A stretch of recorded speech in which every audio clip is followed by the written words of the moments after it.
first planted more than 500 years ago. New life is unfurling at the Granton Castle walled garden once again thanks to a group of keen horticulturists who are determined to revive and protect the ancient space.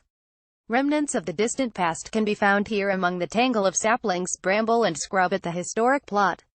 Old rose and dame's violet bloom among the weeds, and a black grapevine still hangs in a crumbling glass house, and indeed may well bear fruit once again.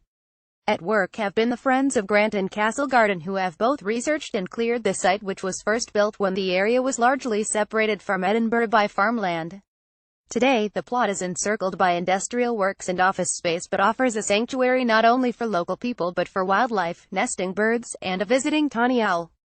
"You can really feel the atmosphere here," said Kirsty Sutherland, chairwoman of the group. "It's really different to anywhere else in Pilton or Granton.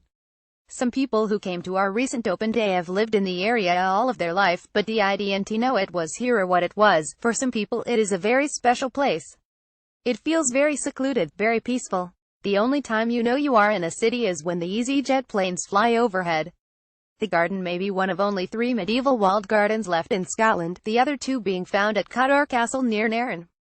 Historic Environment Scotland has granted Granton Castle walled garden B-listed status. Such has been the impact of the volunteers in reviving interest in the space.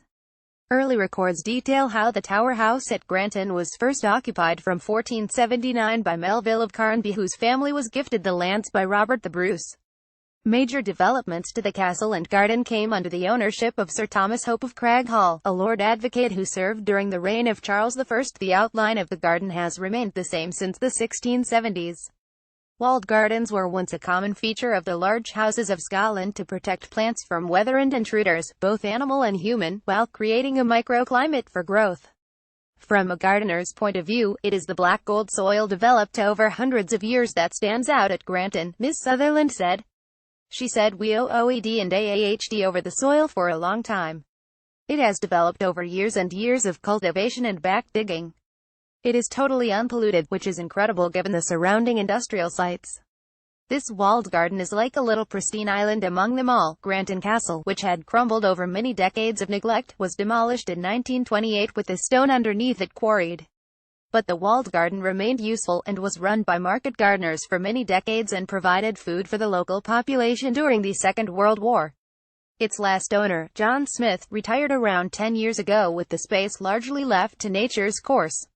Eddy Group had been due to develop the site with housing, but, following local opposition, the company withdrew their application last January. The Friends Group, who were given keys to the site earlier this year, will be able to remain at the walled garden if they can present a viable business plan for its future.